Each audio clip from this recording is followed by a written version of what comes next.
ever since we put out a survey earlier this year. I actually think it was the beginning of this year about the Warframe experience. And we had a very specific question in there that was, we have fairies. If you didn't catch it. Yeah, if you didn't catch it. We have fairies, we have necromancers. Would it be nice to have a werewolf theme? And unanimously, everyone said pretty much yes.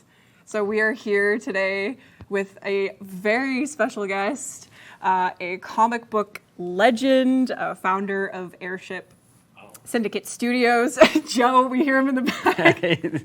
Joe Madureira, Hey-o. also known as Joe Mad, is here, famously known for your work on the Marvel comics like Uncanny X-Men, the Battle Chaser series, as Eric here is so proudly displaying, and the Darksiders games. And we are lucky enough to have Joe here today to talk about the process of putting together a really rad Warframe that the community has been asking for. So, hello, Joe. Welcome. Thank you for joining us.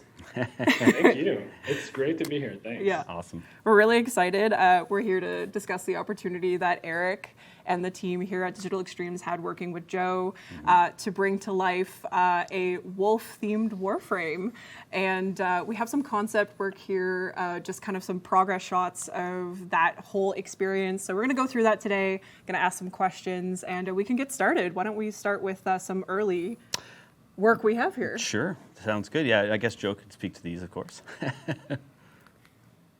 Yeah, so, I mean, from the onset, I was super excited, both because I love Warframe and all the awesome designs of the frames, but I also love monsters. That's really what I was drawing. When I was a kid, I was just fascinated by creatures, dragons, dinosaurs, whatever. And so, werewolves, vampires, anything like that, it's what I get super excited about. So obviously this combination was something I was all about it. Like, as soon as I heard about it, I was like, I want this. And the tricky part is, how werewolf to go, how wolf is to wolf, and still fitting within Warframe and putting that sci-fi spin on it. Yeah. So there was a lot of exploration we did. Eric contributed a lot as well and kind of helped keep me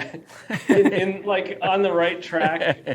And so we just played around for a while and tried different things and figured out so cool what worked. So it's been super fun. Yeah, it's gone through a lot of changes, absolutely. Yeah. So and I guess the werewolf theme, like as a whole, has had so many permutations over the centuries, like a traditional like lycanfolk, these fantasy stories. So what was the process of kind of, as you mentioned, Joe, reinventing this well-known, well-loved theme and a character into a game like Warframe, which is very sci-fi?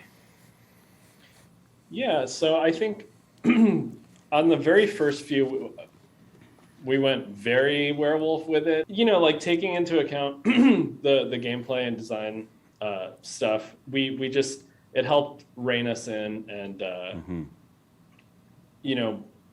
it's like, how could we turn fur into armor? How do we keep the shapes that will convey sort of like a canine creature aspect? And then I think one of the things that we struggled to initially was the claws.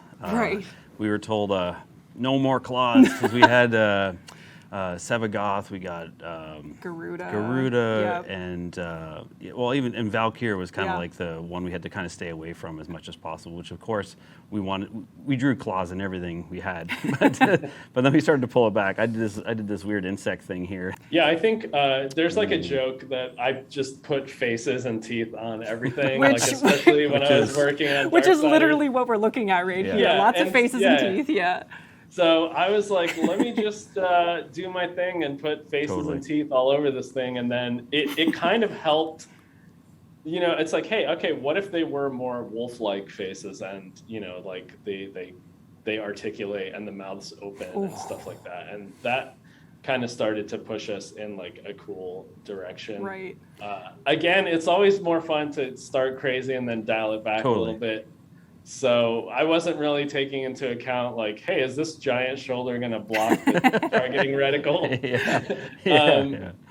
But as we're, working the design aspects in a little bit more game design, it's helping take shape a lot, as you can see. And I think we arrived at something that hits all the right marks, hopefully, at least for us. But it's really the players that get to decide. This is going to be dope.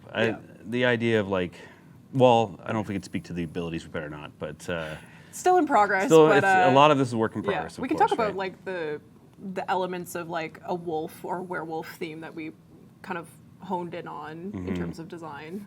Yeah, specifically the bite, and as Joe said, there's like mouths and faces on everything. So we definitely kept this up, and this is really cool. So basically, like if you touch any part of her, you're probably going to get bitten. That's like dangerous everywhere, and like because of her agility and like again like leap, just things that like I wanted to keep her like agile looking and lean and fast.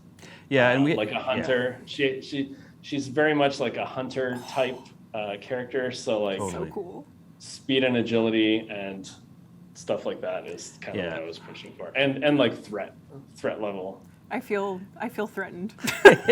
And that tail that you've thrown in there, like that's like an energy tail. So it's not fur. We're allowed to do that. We were told it's okay. No fur, but energy fur tail. Energy. We can kind of have. We're in the clear.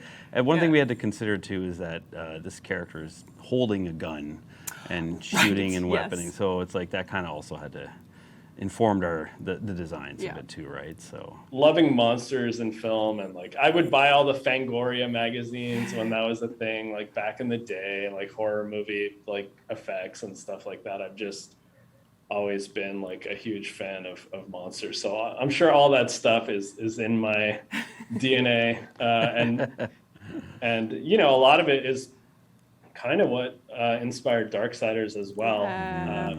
Awesome. Back in the Vigil days, it's like, having monsters and demons and like bad guys basically leading the story versus your typical happy hero types.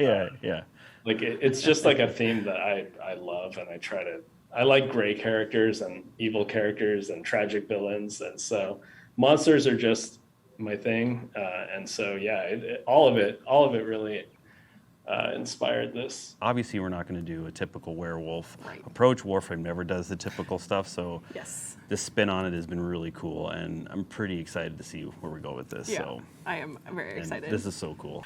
It will not be the next Warframe, just to be clear. No. It will not be the next Warframe. It still needs some love, and it still needs to actually, get made. But still workabilities to come. But those will be future dev stream conversations that the folks can look forward to. I think once the art team is able to really attack this, they'll have just as much fun as you guys had concepting it and making it become a reality, from like the abilities to the effects that go into it to the audio. The audio team guys, they're gonna be super stoked for that as well. We're gonna get, I don't know, we're gonna get some howls. Sarah, do we have some howl effects? Perfect. I don't know if the weakest howl I've ever heard. Ow! Oh, there we go.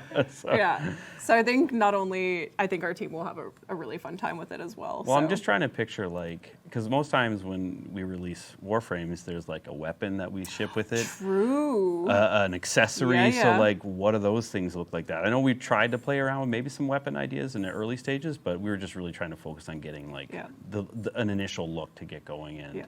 But like, I'm just trying to think of like what else are we shipping with this and how we can add to all that. So more work for Joe, which is I'm trying to get doing. So it's gonna be good.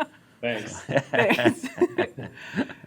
Is there anything else you guys want to talk about for the process of getting here with the werewolf frame before we? No, I just want to do this more. This is awesome. Like working with Joe was great, and it'd be cool to do more of these things. Yeah. So. Unless I ruined it, but no, it was super fun, and I'm happy that I got to be a part of this, and thank you guys. It's an honor. I can't wait to run around the game. Yeah, totally. With her, so. Absolutely. Yeah. Thank you so much for working with us on this and taking part of this for our TennoCon art panel this year. We thought we'd end the art panel with a bang with a new Warframe announcement designed by, of course, Joe Mad. And it's a very special event for us. I think internally we're all very excited as well. Like, we're like, yes, it's finally happening. So thank you, Joe, for also making our vision and our excitement for this come to life. And I guess we can sign off here for and head off to other segments during TennoCon. So thanks again, Joe, for joining us. Thank you, Eric. No problem. Sticking around. No problem. And again, thank you for watching the art panel for this year, and we'll see you in the next segment and during Tenno Live. See you there. Bye, everyone.